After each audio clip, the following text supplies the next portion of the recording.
Moshe, the Electric Israeli, is here, and thank you for joining. If you're new, don't forget to hit that subscribe button.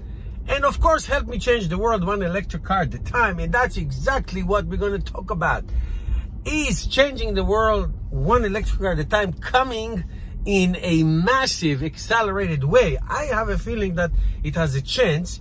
The new President Biden has announced many things that can really benefit companies like Tesla, GM, Ford, in really giving them a boost in incentives to get the electric cars really in a rapid way to a lot of people, as many people as possible. So I'm going to count 6 things that the Biden administration is planning to do, and we'll discuss them and let me know what you think on one of them, all of them, some of them.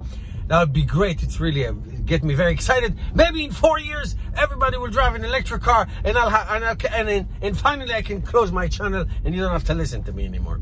Anyway, so let's take a look. Number 1 is something called the CAFE provision. Basically, it is the corporate average fuel economy. If you recall, way back when Obama was the president, the car companies, car manufacturers had to have something like 46.7 miles per gallon average on their fleet. The previous administration brought it down to 40.4 miles per gallon, and the Obama administration was the goal was to have a 5% of their fleet going in more inefficient, more fuel efficient way, as opposed to 1.5%. So if those provisions are rolled back, it will give great incentives to car manufacturers to build electric cars, so they can reduce the total amount of miles per gallon in their fleet. That's how Tesla makes a lot of money. They sell those credits. Okay, it's called also ZEV credits, zero emission vehicles. They say they make a boatload of money on that. So hopefully that will give those companies, if it's come back to their previous rate or even goes higher to 50 miles per gallon, that can really give incentives to make more EVs.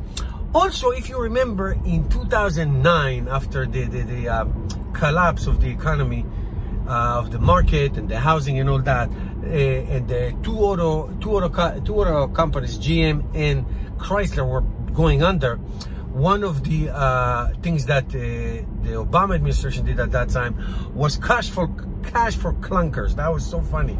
So basically, you got a $4,500 federal rebate to trade in your car, your old car, your clunker, for a new car that you would buy from GM or from Ford or from Chrysler, to help out the car industry that was like going bankrupt. Now, Tesla did exist at that time, but it was very small operation, so they didn't benefit from that at all, but they benefited from something else. So how about a cash for new EV? Okay, so trade in your gasoline car and get a lot more in return for your gasoline car, traded for, let's say, a hybrid car or plug-in hybrid or an EV. The next one still exists, but it doesn't benefit Tesla and GM anymore. That's the tax credit, the federal tax credit. So if you buy an electric car that it's today in America, that it's not Tesla or GM, you will get, if you qualified, $7,500 on your taxes, $75 on the total amount of taxes, the taxable amount that you will pay. That's really great. I took advantage of it 3 times with my 2 Teslas and I'm sorry, take it back, with my Tesla Model 3, not my Model Y, my Nissan Leaf and my Chevy Volt. So they can bring, this will benefit only Tesla and GM if that incentive comes back without any limitation of how many cars you sold. Today is 200,000.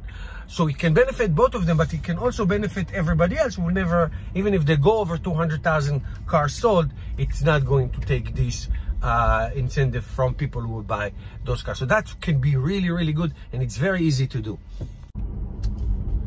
The next one can be infrastructure. Now, Biden spoke a lot about infrastructure and actually signed a few executive orders about this issue.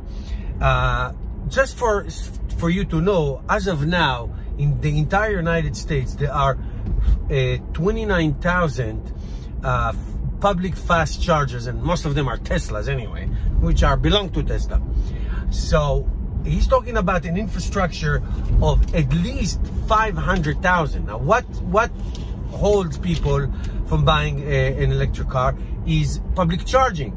Okay, so even there was a proposal even for EV for clunkers, or clunkers for EV, is to give somebody the ability or incentive to install a charger at the apartment, at the building, and things like that. If a co-op wants to do something, they can get incentive to do that. So that really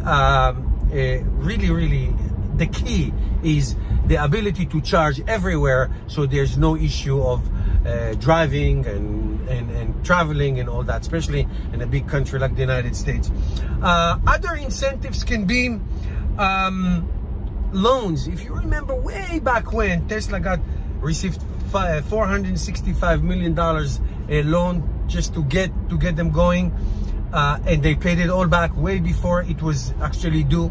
So anything having to do with these kinds of incentives, loan guarantees, low interest rate loans, especially for actually legacy automakers who by default will have to absorb a lot of losses selling electric cars as they transition from gasoline to electric, until they hone battery technology, reduce the price, and also manufacture batteries themselves, so they don't rely on the same manufacturers. It's a lot. There's a lot goes into it. Attract engineers to do things. So Ford and GM and others can really benefit, or new companies, absolutely, like Tesla, new companies that may be beneficial for getting all kinds of incentives to accelerate electric cars, electric car chargers, solar panels and things like that. That'd be really awesome. And last but not least, I didn't know that, and that's great.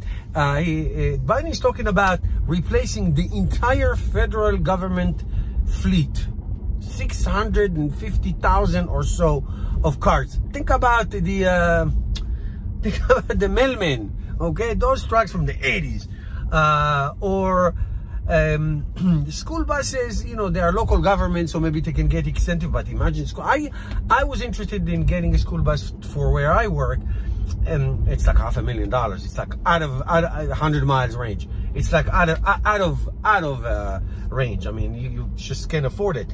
But imagine that. I would buy it for my school, absolutely.